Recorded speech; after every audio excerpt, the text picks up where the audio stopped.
Halo Sobat Berita Jatim, ketemu lagi dengan Didi Cahya di sini. Kita ada di Ngopi Bersama Dokter, Ngobrol Pintar Bersama Dokter. Kita akan membahas apa saja, tidak semata-mata konsultasi kesehatan di sini, tapi juga aspek-aspek lain dari kehidupan dokter-dokter yang ada di antologi buku kami di Patmedia. Ada Cinta, Tawa, dan Luka. Dan salah satu dokter yang juga nulis di buku itu, sebentar, Sobat Berita Jatim sudah punya bukunya belum? Ayo dicari bukunya.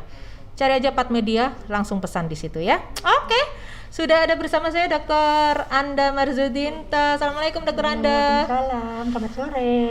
Aku rada deg-degan. Selamat sore. Oh iya, Saya deg-degan. Karena begini, beliau itu selain dokter, tetangga pula. Senior saya di bidang jurnalistik. Nah, ini makanya sebenarnya saya juga mau berguru bersama dokter Anda di 20 menit ke depan, karena yang akan dibahas sore hari ini adalah serba-serbi menulis artikel kesehatan populer. Nah, cocok banget ini. Karena gini dokter, saya itu kalau misalnya nggak usah nulis lah ya, berhadapan dengan dokter aja ya. Misalnya saya lagi konsultasi atau kontrol, kadang-kadang bahasa yang disampaikan dokter itu bahasa medis yang iki apa sih? Face to face loh ini dok. Kadang-kadang yang saya harus bertanya lagi segala macam gitu. Aduh, kok aku nggak paham ya, kok ribet ya. Itu face to face ketemu. Gimana dengan tulisan, dengan menulis, ya ampun. Nah, berarti saya ini mengorek dulu tentang menulis artikel kesehatan populer. Saya tanyanya awalnya gini, sejak kapan sih dokter Anda itu menulis? Menulis apa? Menulis artikel. Kalau menulis artikel ya sejak tahun 2000-an ya, ketika kerja kerja di sebuah media di sini, sebut saja lah. Apa ya disebut ya. Ayo. Ya di Jawa Pos. Jadi tahun 2000 saya mulai kerja. Waktu itu memang dibutuhkan wartawan yang bisa menulis kesehatan gitu. Jadi memang karikaturnya dibutuhkan wartawan, dokter. Jadi ada kayak dokter yang agak botak gitu, gambarnya bawa stetoskop begini. Jadi kemudian saya terima, dan memang di situ ada rubrik kesehatan. Jadi memang membutuhkan nulisnya jangan yang susah ya, katanya redaktur itu. Pokoknya gimana caranya biar orang yang jenjang pendidikan yang apapun bisa paham yang kamu tulis gitu. Jadi ya udah mulai dari situ. Awalnya ya memang gradul ya, yang biasanya nulis diary gitu, curhat gitu di diary, akhirnya nulis tentang kesehatan, dan itu populer dan harus paham, orang memahamkan, orang membumikan istilah medis yang susah begitu, yang bahasanya Latin semua dibahasakan ke Indonesia, ditulis dan untuk dibaca orang awam. Oke. Tapi sebelum bekerja di media dan ditempatkan di desk kesehatan medis gitu ya, memang sebelumnya sudah menulis atau belum sih? Atau mungkin hobi-hobi, atau mungkin waktu sekolah bikin mading atau apa? Enggak sih. Jadi benar-benar tuntutan profesi waktu itu? Tuntutan profesi. Kok kepikiran menjadi wartawan ya yang urusannya dengan artikel kesehatan? Ya terus terang waktu itu gimana caranya promosi kesehatan, kan ada promosi kesehatan, ada edukasi gimana biar orang tuh lebih paham, gak ngawur. Waktu itu kan memang belum banyak ya, untuk online juga belum kayak sekarang. Jadi kalau orang sekarang mau ke dokter aja, keluhanku sakit kepala gitu, cari dulu tanya dulu ke Mbah Google. Jadi belum ke dokter udah bingung, banyak banget loh, kok arahnya ke sakit kepala, ke kanker, malah gopo karpe gitu. Gitu. Kalau dulu kan nggak banyak info yang didapat, jadi kita yang wawancara ke dokter yang ahli, jadi cari narasumber yang kadang-kadang gini, Anda kamu apa backgroundnya di wartawan kedokteran dok gitu, ya udah kamu mau bahas apa sih gitu, misalnya sama dokter anak tentang ini penyakit anak misalnya, dijelasin pendek, udah kamu cari sendiri ya, nanti tulisannya kasih ke saya nanti kalau ini perlu saya koreksi saya koreksi. Ya karena basicnya pendidikannya kedokteran. Jadi kalau mencari literaturnya mudah. Kalau sekarang kan nggak kuliah kedokteran pun bisa cari ke Google ya sekarang ya. Dan lebih berbahaya sebenarnya. Iya, karena akhirnya kadang nggak sesuai, kadang berlebihan, kadang plagiasi, banyak. Betul. Nah, beda ya, memang beda ini ya. Nah, sekarang kembali ke serba serbi menulis artikel kesehatan populer.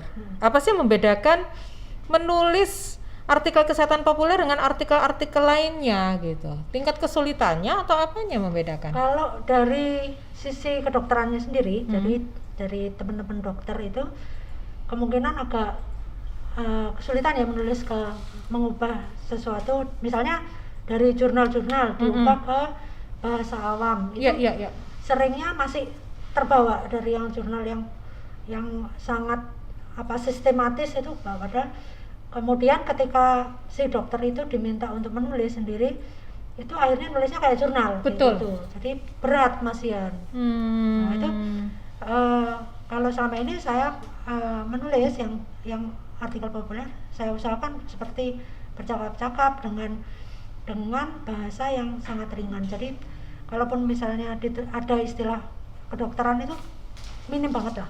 Jadi dibahasakan awam.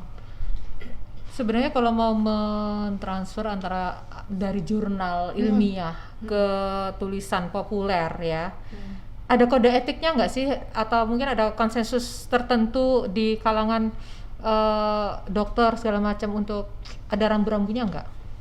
Sebenarnya kalau jurnal kan ada yang dikunci dan ada yang free access. Jurnal itu kan saklek juga sebenarnya ya. Kalau penerjemahannya aja salah, bisa sampai belakangnya salah.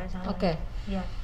Ya itu memang mesti paham dulu kan isinya si jurnal ini, kemudian kita tuliskan apa yang kita butuhkan gitu. Jadi misalnya bikin tentang teh hijau, gitu kan mesti cari dari jurnal farmasi, dari jurnal kedokteran, terus apa yang bisa untuk awam kayak gitu. Jadi diambil dari situ sambil menyebutkan sumber jurnalnya, itu penulisnya ada, penelitinya ada siapa saja sih kayak gitu.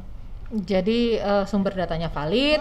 Kalau misalnya ada orang yang mempertanyakan tulisan kita bisa menyampaikan ini loh datanya. Ini sumbernya ya. Ini sumbernya gitu ya. Ini butuh keluasan loh dokter Anda untuk menerjemahkan bahasa medis ke bahasa populer. Ya, memang ya akhirnya memang menulis aja gitu. Kalau memang misalnya kok rasanya nggak enak ya mungkin cari lagi. Memang awal-awal memang masih kaku gitu. Betul. Ketika dibaca orang apa sih maksudnya wong iki kok angel temen gitu kan, mau ngomong ngeluh aja kok angel temen kayak gitu ya.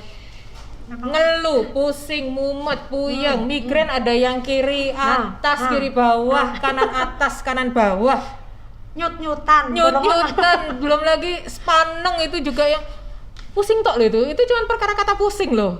Itu iya benar-benar, karena kadang-kadang gini, saat kita bicara tentang jurnal kesehatan, katakan tentang gangguan pada kepala yang mengakibatkan pusing gitu ya, mungkin secara kedokteran sebagai dokter, sebagai pasien bisa tahu dan bisa merasakan. Tapi bagi pembaca itu loh, setelah pusing, migrain yang kayak gini tuh yang kayak apa sih? Itu kan kita harus bisa menggiring mereka ke rasa itu sampai paham. Bukan sesuatu yang mudah itu, Dok. Dan biasa mestinya kalau nulis misalnya pusing, itu bisa kita ambil dulu, misalnya space-nya cuma 500 kata. Ya ambil salah satu yang fokus pusing, banyak macamnya. Jadi misalnya yang pusing karena pusing yang karena kepala tegang, tension headache itu bisa dijelaskan sendiri membentuk terbalik. Jadi biasanya kalau saya nulis nggak sampai pengobatan sih, pertolongan pertama atau yang ringan. Nanti kalau obat ditulis pada beli sendiri, disalahgunakan kayak gitu. Jadi Oke, padahal ya itu tadi, pusing tuh banyak jenisnya. Antara pusing dikejar-kejar bayar utang sama pusing patah hati itu udah beda loh sakitnya. Pusing tanggal tua, pakar pusing. Nunggu THR nggak cair-cair. THR tuh kok di gitu ya. Oke. Tapi memang berarti harus ada gini. Saya membayangkan begini dokter, sebagai sesama penulis artikel populer ya, saya juga pernah menulis dari ilmu properti, anak arsitek gitu ya. Saya kan harus berimajinasi dan akhirnya bisa menyampaikan itu ke bahasa awam. Oh ya, arsitek itu ya susah. Iya kan? Wow. Nah, kedokteran itu juga seperti itu. Teknis sekali. Nah, ada nggak cara-cara, kalau saya ngayal, berimajinasi seperti saya monolog dan itu saya tuliskan. Nah, kalau dokter Anda ada metode khusus nggak untuk bisa membuat tulisan itu menjadi luwes, yang apalagi yang tulisan yang rumit. Jadi, apakah ada cara khusus? Harus nyepi dulu? Harus bakar menyan dulu? Atau ngapain dulu? Apa ya? Gimana ya? Ngalir aja. Ngalir aja sih ya. Kalau memang susah apa dicari. Jadi misalnya istilah medis dicari apa namanya kan ada. Jadi bukan yang arti sakleknya ya. Jadi misalnya apa batu ginjal kayak gitu. Apa namanya? Kidney stone kayak gitu. Itu dicari. Kidney stone itu apa aja? Apa namanya dalam kamus yang mengartikan, jadi bukan menerjemahkan secara saklek itu, jadi bisa diolah kata-katanya kayak gitu. Tapi menurut dokter Anda ada perbedaan nggak sih menulis zaman tahun 2000-an dengan sekarang? Kalau saya ingat waktu di lantai 4 itu, waktu itu istilah medis belum terlalu banyak tersebar karena internet belum seperti sekarang. Saya tuh bingung loh menerjemahkan dan menggambarkan tentang kiropraktik. Jadi saya waktu itu tulisan tentang kiropraktik. Kiropraktik itu apa? Bagaimana? Sekarang gampang nyarinya. Tinggal nyari gitu ya. Klik ya. Betul. Dulu ya Anda dokter gitu loh. Tapi gimana? Ada bedanya nggak dengan sekarang? Kalau saya kok malah gampang sekarang ya? Gampang sekarang, jauh lebih gampang sekarang karena kan informasi banyak sekali. Terus kalau misalnya ingin tahu apa namanya penjelasan detail itu juga banyak sekali. Terus platform yang berkaitan sama kesehatan juga sekarang berkembang pesat sekali. Jadi sebenarnya banyak yang bisa diperoleh dari orang awam kalau ingin tahu gitu. Kalau dulu ya memang benar-benar lebih banyak sama dokter ya, dokter. Betul. Wawancara dengan dokter. Betul. Atau kalau ini ya rajin ke perpustakaan, cari. Nah, ini yang membuat saya jadi agak was-was. Jenengan dengan latar belakang kedokteran bisa menulis artikel kesehatan populer. Dan sekarang dengan kemudahan akses informasi seperti itu, banyak juga orang yang akhirnya mendapatkan kemudahan untuk menulis artikel kesehatan populer. Jadi kadang-kadang saya kalau membaca buku, membaca di online gitu ya, saya tuh bingung mana yang benar-benar sahih, mana yang hoax. Sahih ya. Banyak yang hoax juga dan itu bertebaran di WhatsApp grup. Iya. Nah, kalau dokter Anda kan memang basicnya kedokteran, jadi tahu oh ini enggak, ini oh ya. Lah saya lo enggak tahu apa-apa. Nah, posisi saya sebagai pembaca, saya harus bagaimana? Untuk tahu bahwa oh ya itu artikelnya benar. Oh itu artikel itu dia mengada-ada. Saya indikatornya apa itu untuk tahu artikel kesehatan itu yang agak susah itu karena di platform kesehatan pun kemungkinan juga yang nulis bukan dari dokter. Betul. Mungkin editornya dokter. Jadi yang penulisnya dari orang awam biasa yang bisa menulis kayak dan gitu. bisa mencari informasi. Nah itu jadi memang harus banyak cross check berarti untuk sebagai pembaca. Ya. Ini saya tadi mikir untuk artikel kesehatan populer ada yang bukan dokter sampai menulis tentang kesehatan. Berarti logikanya dan banyak yang freelance. Sebenarnya cuan nggak sih? langsung kayak ini bahasa cuan nggak dok ya? Sebenarnya ada nggak sih prospek untuk mendapatkan penghasilan dari menulis artikel kesehatan? Banyak. Banyak. Kalau Okay. di luar loh ya. Kalau di luar. Oh, di luar. Kalau di luar negeri. Iya. Pindah sih aku rek. Itu di sana ya cuannya gede. Oh gitu. iya. Karena kan. Oke. Ya, perbandingan dulu percaya. di sana dengan di sini seperti apa? Di sana ya saya sempat cari tadi. Kalau di New York City itu satu kata itu 1 US dollar, jadi sekitar 14.000 satu kata. Kalau 500 kata sekitar 50 US dollar, jadi sekitar 720.000 untuk 500 katanya. 500 kata ya, nggak terlalu banyak juga. Nggak terlalu banyak. Kalau online ya coklah itu. Ini satu artikel, satu klik itu kan, oke. Di luar. Di luar. Tapi kalau seandainya kita orang Indonesia pinter bahasa Inggris segala macam, bisa. Banyak untuk medical content writer yang berkaitan sama kesehatan. Oke. Remote lagi itu istilahnya. Jadi kan bisa jarak jauh. Sekarang di era yang seperti sekarang banyak yang bisa remote. Nah, iya saya taunya kalau memang untuk content writer itu kan memang sudah lintas batas ya, dan ternyata untuk fee-nya satu kata $1 Amerika Serikat. Sama yang sini ya. Kalau di sini dok? Kalau di sini, saya sempat lihat tadi kalau di pay scale itu rata-rata content writer 59 juta sekian per tahun, jadi per bulannya 4.900.000 sekian. Itu kalau berarti staff ya, berarti kalau kayak gitu. Kalau untuk freelance itu 500 kata 24.700. Itu kalau yang artikel bahasa Inggris umum itu. Nggak ada istilahnya kamu mau nulis teknik kah, apa mau nulis kedokteran, nggak ada. Terus kalau artikel bahasa Indonesia 500 katanya 18.700 rupiah. Kalau satu ya itu.